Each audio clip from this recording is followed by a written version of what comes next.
Hey, what's going on? This is the Body Punch Podcast, and my name is Naz. Welcome to the first live show that the Body Punch Podcast has done. And this is one of the more interesting things that this podcast has done. I mean, this is an amazing venture that we're going to go into.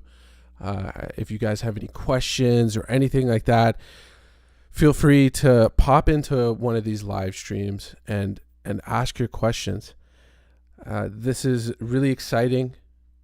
And as you can tell by the topic that we have set for this live stream, we're going to be talking about Jake Paul versus Ben Askren. It's a very funky kind of topic, and I think it's the perfect topic to talk about when it comes to the first live show that we've done. Now, if you're listening to this podcast on any of the podcast networks, feel free to pop in whenever we do one of these shows. It's always going to be better when we're interacting with people, we're talking to people. The plan that I have for this is to have guests talk about certain topics and just really see where this kind of moves forward. Like I said, again, this is one of the more interesting and exciting things to happen to this podcast, and it's really exciting to have you guys listen. Now, like I said, this topic and this podcast, this first live show, is about Ben Askren versus Jake Paul. What an event. And I know I'm a little bit late to the party when it comes to talking about this event, but it was something crazy.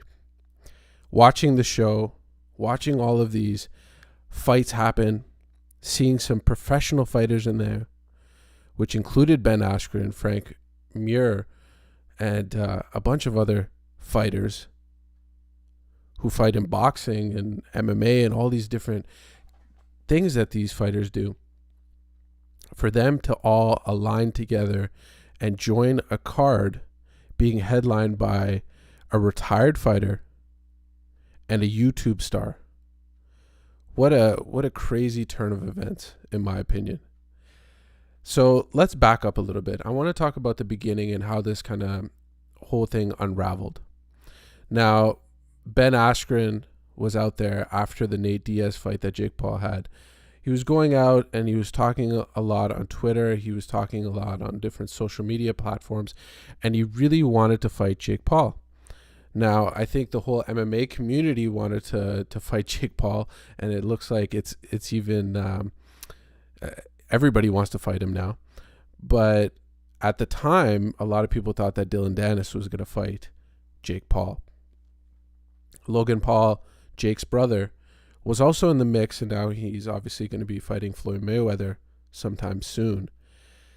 So that happened. A lot of people thought that Jake was going to fight Dylan Dennis, but then it ended up being Ben Askren. Now, Ben Askren, a lot of people are noting right now, and I don't think a lot of people were noting this when the fight was actually announced, was the fact is he's coming off of a lot of injuries. He's talking about it openly now, and this is something that I respect a lot about Ben Askren, is that he was talking about it even before the fight even happened, before the fight even started, before they got into the boxing ring. Ben Askren talked about his hip surgery. Now, I want to mention one thing about his hip surgery before we started this live show. Obviously, the One Championship fight is happening on TNT. Hands of Stone is fighting. But interestingly enough, John Wayne Parr is fighting on that card, and he just lost to Nikki Holzken. Very exciting fight. It was a striking display. A lot of people thought that the old guard was... it was just an exciting event. But the reason why I bring up John Wayne Parr is that he had a similar injury to Ben Askren, and obviously he lost. He lost by knockout, and we just witnessed that, actually. But if you saw some of his striking ability and the way that he was mixing up his kicks in that, you would think that this guy's never had some sort of hip surgery like that. But actually, and I don't know if this is exactly true, but his surgery was very similar to the one Ben Askren got. So Ben Askren gets his surgery. He talks about it verbatim. He says that this is the best thing that's ever happened to me. I should have done this while I was in the UFC. He should have had that surgery before the Masvidal fight. But then he goes into this fight. A lot of people are thinking that he was really out of shape. He was not the Ben Askren that we once saw, and we're looking at some pictures now of the fight itself. Ben Askren was 190 pounds almost, 191 if I do recall in this fight.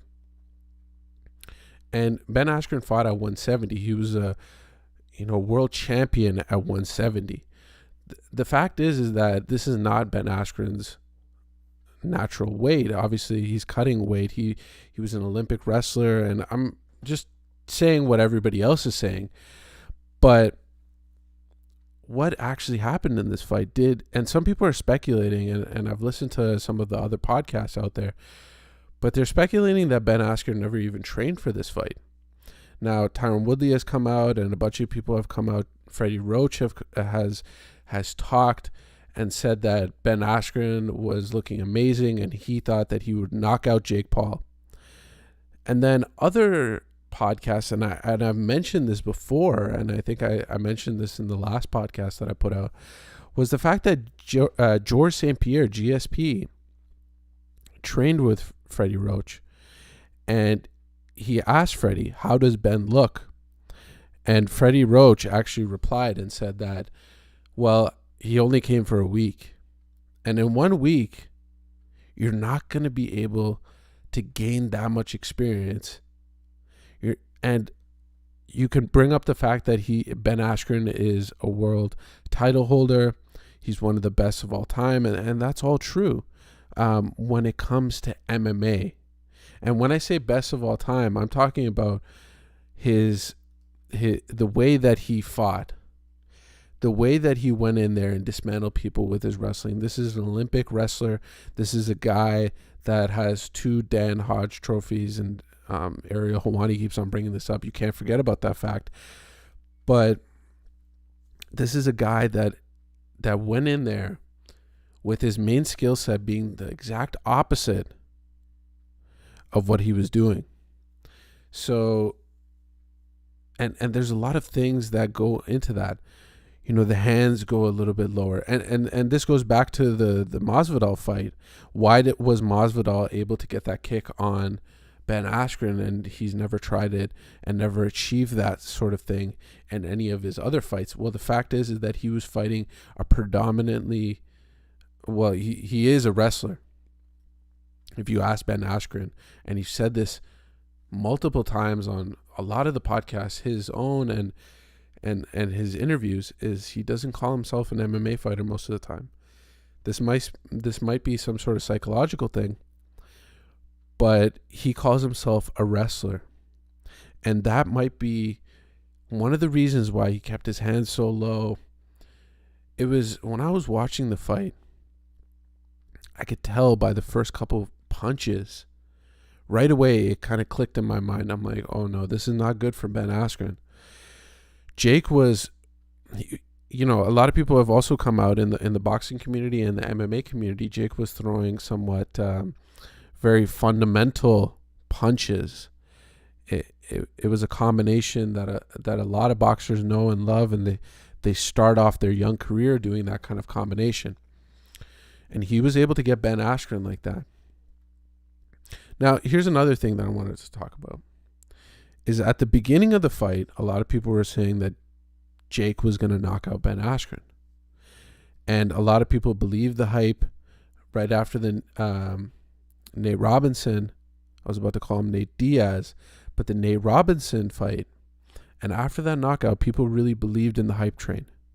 People really thought that Jake Paul would, do exactly what he did in this fight. But then Ben Askren starts coming out into the media. And he's not a well-known figure as compared to Jake Paul, who's the YouTube megastar and social media star that he is. He's able to control kind of his narrative. Ben Askren goes out there and he starts talking. He starts telling people all of his accolades. And I think what happened was a lot of people thought that Ben Askren was going to go in there and smoke him, and that's what he thought himself. But one of the facts that go into this fight is if you go to all of his previous interviews, and I don't think he was doing this out of, he was scared or something like that, but he mentioned over and over and over again was that he believes that if he's a better boxer than he assumes, well, he'll lose. And he just assumed that Jake Paul wasn't that good. Now, after the fight, I commend him because he did an interview with Ariel Helwani. And he just mentioned, he still believes that Jake Paul is not a good boxer, but he thinks that he just hit him in the right spot. That's what Ben Askren believes. He believes that he just got hit right in that sweet spot. And that's what happened to him. Now, let's talk about the stoppage. You know, I'll be honest with you. I first watched the fight live, and at the time, I was like, wow, Ben Askren, he got robbed. The referee just robbed him. He was getting up, he popped back up, and he was ready to fight. Now, here's the thing, and this is what happens, and this is why we have to keep watching these fights over and over again from different angles, obviously. But there was multiple angles that we saw. And one interesting one was a straight-on angle where we saw both fighters, Jake and Ben was getting up. The referee asked him, he's like, "Are you ready to fight? Are you ready?" And Ben said yes, obviously. But then what happened was he said, "Okay, move forward. Put your hands up." Ben moved forward, put his hands up, and he stumbled just a bit. Now, here's the thing. I'm not going to say that it was an early stoppage or anything like that. What I'm going to say is Ben did show that he was really hurt. And at that point, Ben Askren, was he able to still fight? Who knows?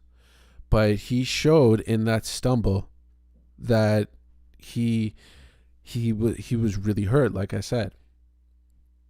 Now, maybe this might be due to the fact that obviously myself and some other people, we watch a lot of MMA. And we see guys getting beat to the ground and their heads bouncing off the canvas. And when we see Ben Askren laying on the floor and he pops back up, we automatically think, okay, he's fine. Like, we see this all the time. We've seen this in so many MMA fights.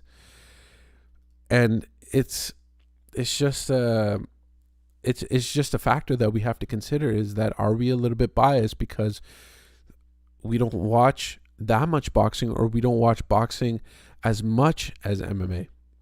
Could that be one of the reasons?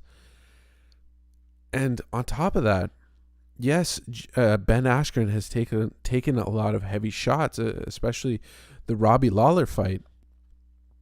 If we look at that fight, and I think Joe Rogan talked about it, but right when he got hit by Robbie Lawler, one of the hardest hitting 170-pounders, Ben Askren, he got knocked out, obviously, and then I remember he got slammed to the ground and all that kind of stuff. But I believe that it really woke him up. And this might be just some sort of like myth or whatever, but I think he was knocked out. When he bashed his head on the ground after that slam, he woke back up. And we can say that his chin is amazing, but even Ben Askren has mentioned this multiple times, that he hasn't been hit that often. He has not been hit that often. In many of his fights, he uses his striking in a way to grapple his opponent, use his greatest strength, which is his wrestling, his Olympic wrestling. Again, we're going to bring up the Masvidal fight. We're going to bring up all these different fights where we saw, even in his one championship career, we saw Ben Askren use his striking differently. A funky style, if you will, pardon the pun. But this is just what you develop over the years. Ben Askren, I think, is what I would call a free thinker. And what I mean by that is he's not going to let you put him in a box and say, hey, like, this is the way that you have to do stuff. This is how it kind of goes. He's funky Ben Askren. He does what he wants to do. Now, do I think Ben Askren thought that he was going to win this fight? I think he thought that he was going to win this fight. A lot of people thought that he was going to win this fight, but there was a lot of unknowns going into this. There was a lot of stuff we didn't know about Jake Paul, how he would deal with the enormous amount of pressure going against a former world champion, even though he is a wrestler. Going against him, and apparently he's saying that 1.3 million, 1.5 million pay-per-view buys. So a lot of people were watching this. You know, it was a crazy amount of people, and it was the biggest fight of that weekend. I do believe so. Even though we saw the amazing fight that Robert Whittaker had against Kelvin Gastelum, that amazing performance, and that got outperformed by this pay-per-view. So all of that pressure, and a lot of people were talking about how if Ben Askren got Jake Paul into deeper waters, meaning he got him into the later rounds, he was mentioning himself after the fourth round, after whatever, that Jake wouldn't know how to deal with that. We still don't know these questions. And this is something that I've talked about so many times in this podcast. You can go back and listen. But being a champion is so hard. And being Ben Askren is even harder. There's so much tape on you.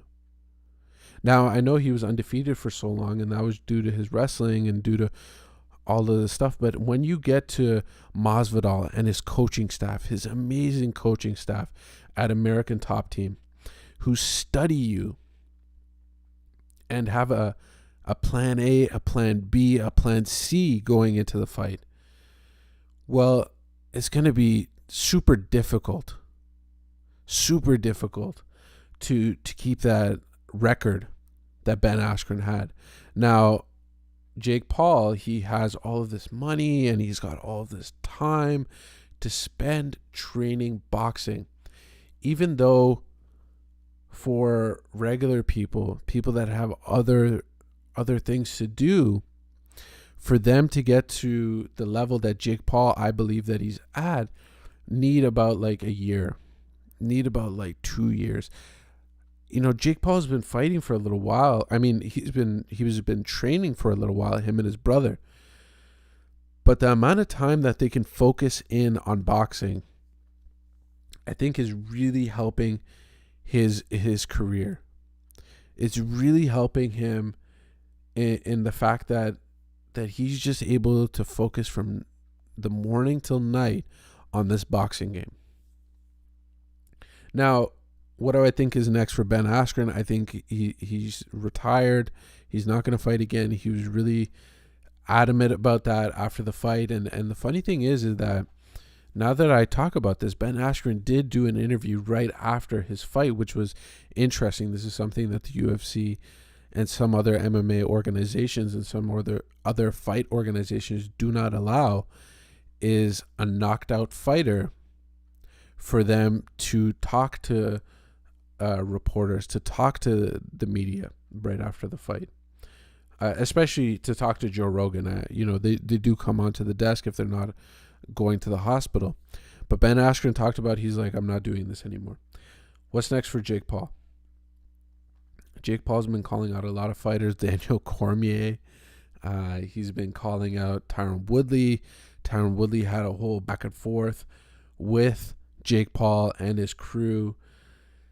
There was one guy in his crew, something Love, or I don't know what his name is, but he was really disrespecting Tyron Woodley. Now, Tyron Woodley is someone that I think is at the top of the food chain in the people that Jake Paul is thinking about fighting. But he's also talked about Dylan Dennis. Dylan Dennis has mentioned that, yes, send me the contract. It's time. I'll do the fight. But who do I think is next? I mean, I think Dylan Dennis is more in the kind of wheelhouse. If he fought Tyron Woodley, what a test that would be. A knockout artist coming from MMA with a chip on his shoulder. And Jake Paul just beat one of his best friends in Ben Askren, who's been a longtime training partner with Tyron Woodley.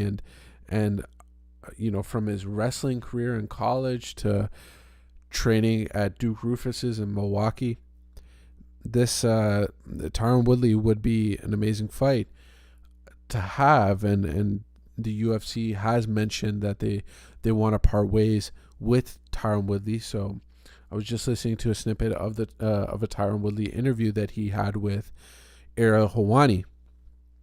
And in that interview, he's really adamant about fighting Jake Paul. This is something that's really interesting because this is a legit fighter who's walking around at like 200 and something pounds now, and he really wants to fight Jake Paul. So we'll see who he fights. There's a big laundry list of people. It's obviously not going to be Conor McGregor or Daniel Cormier or anything like that, but we'll see who's next for Jake Paul. Now, another thing that I wanted to talk about here in this podcast, and again, really excited to do this live podcast and get out these topics real quick, is the actual Triller platform. Like, this is crazy. They talk about that they're disrupting the market. This is something that we've heard from DAZN and some of these other fight networks before in the past. Like, we've heard it multiple times. But are they really doing something crazy here? It's just they're spending so much money for a product here. And this might be because I'm a hardcore. I talk about this on a podcast. I am a hardcore MMA and boxing fan. And just by looking at this, just by looking at the fight, having Snoop Dogg there, having all these fighters, and they're and Frank Mir and all these people, and paying all this money and getting all these celebrities out there, it's got to be super expensive. And this is all for an app, which is kind of crazy. I think that a lot of people are mentioning the fact that Triller is an app and that they're trying to promote it and all that kind of stuff, but maybe they're just trying to move over to the fight game. Maybe this is their thing. They just want to move to the fight game. Maybe that's one of the reasons why they're not mentioning the application that they have. On top of that, let's talk about this. So the actual fight show itself was kind of tough to watch. Like, it was very tough to watch. The profanity and all that kind of stuff it was not the type of stuff that you're used to. Like MMA and boxing is something that you can kind of put in the background, watch it on TV, and not be kind of worried about what you're actually watching. With this pay-per-view event, it was a tough watch, especially not just the commentary, not just all that kind of stuff, but it was the amount of music shows that they had, the amount of antics that they had, the slap contest. It was just, I just need to watch the fights and I need to leave. This thing could have ended so much faster. It would have made us a lot more happier, I think, in my opinion. I'd be honest with you, I watched a couple of the music shows and then I was like, no, I'm just going to switch over, focus on the UFC event while this music stuff is happening. And it was just, it was a tough watch. It was really long for no reason. we can tell, and other people I think that weren't in the actual know, and I'm completely kind of switching topics here, but Jake Paul, you shouldn't doubt him when it comes to selling these events. When it comes to selling these events, Jake Paul is probably going to be one of your top pay-per-view earners, and you shouldn't doubt that. A lot of people were talking about how Mike Tyson was the real reason the last Triller card did so well, but he was a main attraction on that fight. Don't get me wrong. That's not what I'm trying to say. Mike Tyson was a big component of that last card, but Jake Paul is a massive star. Now, here's where I do take a kind of different take from everybody. A lot of people are saying that this is good for boxing. I think it's, it's whatever for boxing. It's just a thing. These celebrities want to fight. It's just a thing that's happening. But the fact is that the people that come to watch Jake Paul and have to watch the other fights on the main event, they're not going to be the type of people that show up time in and after Jake Paul. They're going to come watch Jake Paul, and that's it. They're only there to watch him because they're his fans from a different kind of thing, be it the vlogs, be it his brother's podcast, be it all of these different things that Jake Paul is known for. I don't think that Jake Paul, his fans are going to be the true box. They're not going to go after this and watch a ton of boxing. Now we're seeing the YouTube community, Jake Paul and his friends really, talk about boxing and they're really interested in boxing. A lot of them are trying to get into the sport themselves. But I don't think that this is the avenue for the elite of the elite when it comes to boxing, having his fans watch boxing. So, and there's another thing that I want to, let's move on to the next topic. Why do these MMA fighters keep on calling out Jake Paul and feel like the glory land for MMA is getting a boxing fight? Francis Ngannou's talked about it. The height of Conor McGregor's career was against Floyd Mayweather. He was coming off of his massive wins against Eddie Alvarez and Jose Aldo and Nate Diaz. And then he went to go fight Floyd Mayweather. All of these fighters are talking about, Ben Askren, all of Tyron Woodley. They're saying that the kind of, they're making it seem like the promised land is somewhat in boxing. And I think this is totally due to the pay structure. This is totally due to the amount of money that's in boxing. In boxing, you can make a boatload of money and become your own promoter and do all of these different things. I think the only way we're going to see the vice versa and have boxers come, we've seen it in the past, we've seen boxers come in and fight in MMA, but we haven't seen it recently. So I think that the only reason that it can happen is with the money. The money just has to be right. And maybe we'll see boxers join the UFC. Not just join the UFC and just fight in MMA.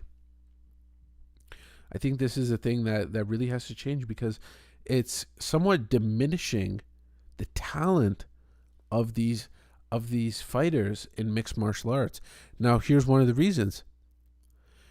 Frank Mir, he's really good at explaining what's happening in a fight, explaining what happened after a fight.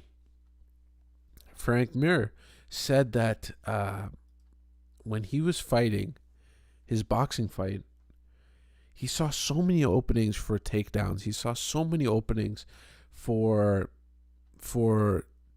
there's a lot of trunk movement that happens in boxing. And Frank kept on mentioning, kept on talking about the fact that he would look one way, he would clinch with his opponent, and he saw an opening just for the legs. He could grab the legs, sweep the legs, take his opponent to the ground. And to totally switch his game into a boxing style, he said he was not interested in. He was not interested in totally switching up his game because he wants to go back to MMA. So this is kind of a glimpse. This is one of the key notes that we have to take away from this fight, is that MMA and boxing are two totally different things. There's so many different facets that go into each sport. I'm not just going to say that MMA has so many different things because there's kicks and there's the ground game, but boxing has so many different things that MMA fighters just can't always do because it will affect their MMA career. Last point, and I think this is one of the reasons why a lot of people mentioned that Conor McGregor's boxing, he's speculated to fight Manny Pacquiao. People thought that really affected his fight against Dustin Poirier. Now, I think there was another reason for that, but it was just the speculation that went into it was really, it made people wonder, is this the reason why Conor McGregor lost against Dustin Poirier? So with all of these people speculating that, with all of these people talking about that, you can understand the different nuances in both fight sports. They're cousins. They're not the same sport. So I think that this was a fun event. I think that Jake Paul, if he keeps on choosing the same opponents that he has, he's going to be here for a little bit longer, and we'll see who his next fight is against, because that will really determine which direction he wants to move his career into. Is he going to be the type of fighter that, or the type of YouTube boxer that goes in and just beats up on jiu-jitsu and wrestling guys, or will he fight some of the elite fighters? And this is a big deal, I think, because he's really changing up the game. He's showing the crazy amount of numbers that you can do, and I think he's somewhat exposing some things. There's some good parts, there's some bad parts, but this is just it. This is just kind of the land that we're in. So this has been the first episode that has been live of the Body Punch podcast. I'm really excited to do more of these, have guests on, have some of my friends on, talk about fights. Masvidal and Kamaru Usman is coming up this weekend. Super excited for that. We're going to talk about that coming soon, watching some of the embeddeds, watching some of the interviews. It seems like this fight card was it's a little bit low-key compared to the last one. But we're going to talk about it, how exciting it is to have 3 title fights on one card. Having the fans back is such a big deal. So if you could please like, subscribe, hit the bell notification and all that kind of good stuff on the video, that'd be really appreciated. I love talking about this stuff, and if you can go on the different podcast platforms, listen to the podcast there, that'd be really appreciated. And thank you again for listening to this podcast, live or not live, but please join me when I do have these live shows. It's going to be really fun, I think, and I really appreciate it. Thank you so much. This has been the Body Punch podcast. My name is Naz. Bye.